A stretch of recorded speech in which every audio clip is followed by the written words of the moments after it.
It's been a couple weeks, but I'm back. Passover and a convention kinda monopolized my time for a bit. God willing, we'll be back to the regular schedule for the foreseeable future. Also, before we get started, this video is brought to you by me.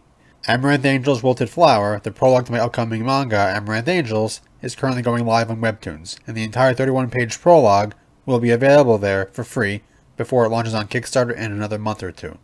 It's a fun, exciting story that you'll love if you're a fan of Girls in Panzer and military moe stuff in general. Cute anime girls flying starfighters. What more could you ask for? Now, onto the video itself, our second character analysis. Today we'll be taking a closer look at Turtle Team's former gunner and current loader, and the Student Council PR manager, Momo Kawashima. Seeing as my first character analysis was for our Student Council president, Momo made sense as number 2.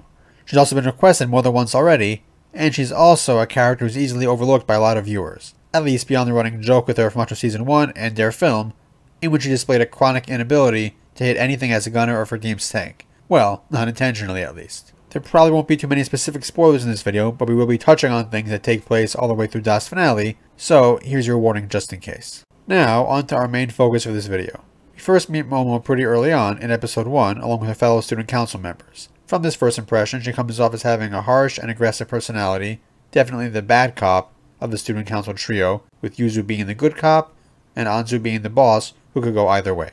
Momo's bad cop persona entails her acting very cold, strict, and with controlled emotions. Pretty quickly though, we learn this is definitely a facade, as we see the true nature of the entire student council and what their real plan was. This is where we see most of Momo's attempted facade of being cool, collected, and stern. It quickly becomes clear that there is much more to Momo than this, and that she is generally pretty tightly wound and prone to exaggerated outbursts in reaction to things that are going on. However, as we learn later on in the series, there are good reasons for this, which add a lot of depth to her and make us look at her very differently. It's largely due to this tightly wound, highly emotional nature that she's attained pretty much a meme status among viewers. Between the emotional outbursts and the aforementioned inability to hit anything, she can easily be seen as a mostly comic relief character. As fun and funny as these humorous Momo moments are though, it's a mistake to think of her as a one-note joke character. There's a lot more to her than that, and if you're paying close attention, you'll pick up on it as the show progresses. For one, her emotional outbursts aren't one note themselves, meaning she's not just a stereotypical angry or hot-headed character. There are more emotions than that, and Momo displays them at the appropriate times. Anger, frustration, shock, sadness, happiness. There are times when each of those takes hold.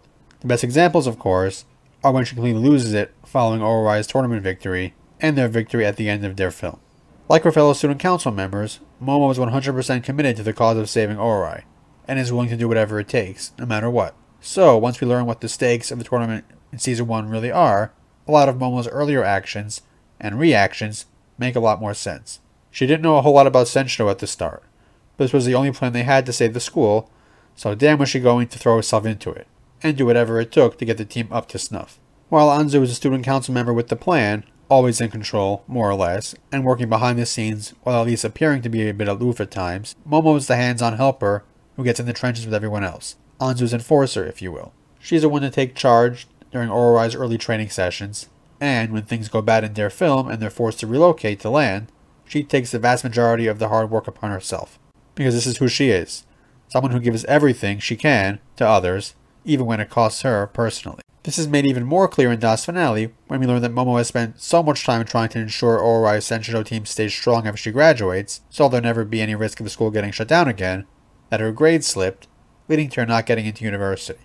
The fact that Momo is in her predicament, because of all her work on behalf of ORI, makes it all the more fitting that the rest of the team has determined to win in order to help her.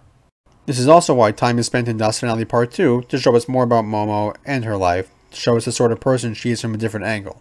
Her personality of giving her all for others, at her own expense, started with family. They're very poor, and her mother isn't in good health, leaving Momo to do the work of taking care of her many younger siblings. It's really impressive she managed to get good grades and manage student council duties before the Senshiro stuff, all things considered. This chronic overwork obviously is what led to her being so tightly wound and prone to overreactions. It's what stress, and probably a lack of sleep, does to you. I think many of us have been there at one point or another. What matters though is how we deal with that while still staying true to ourselves and not letting our own frustrations and struggles impact how we interact with others. Momo might come off as a bit abrasive at times, but deep down she truly does care deeply for her friends, classmates, and of course, ORI itself. After seeing how much work she put into saving the school, it's really heartwarming to see her reaction to success. But while she wears her emotions on her sleeve in true Momo fashion, she always makes sure to thank Miho and everyone else who made this happen. It's also worth noting that for her, it isn't only about the school, though that's obviously important. But in saving Oroai, Momo saves what little her family has, their tiny living space and print shop business. Her caring side is shown elsewhere as well. Several times during the first season, she pushes Miho to take on more of a leadership role with the Senshido team. While some might see this as a bit more of her authoritarian streak, it seems to me more like she's trying to subtly encourage Miho and build up her confidence without being obvious about it, so Miho will feel more like it came from herself. Notice that she never seems interested in taking credit for the student council and Oroai as a whole achieve. It's a similar story with the delinquent girls, some of whom later become Shark Team. They mention in Das finale how Momo stood up for them and helped them out, which is why they joined the team to help her out. No one else knew Momo had done this, making it another example of her doing a good deed for its own sake, not to make herself look good. She might strongly criticize their attitudes and behavior, but it doesn't make her care any less about them. A lot of the way she acts is also informed by her home life. The commanding persona she puts on, necessary to corral younger siblings at home. But it doesn't come from a place of wanting to order people around, just a need to keep things in order. And of course, Momo is noticeably more relaxed and at ease when around her close friends, as opposed to underlings, since she doesn't need to put up a front there.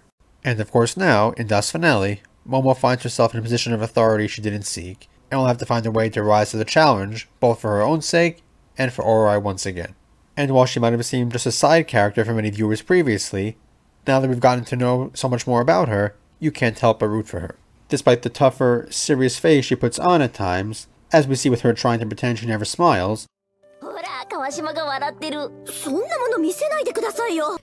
Momo really has a big heart, and always puts others first. It's a really admirable trait, and one we don't see often enough in characters, whether in an anime or in other media.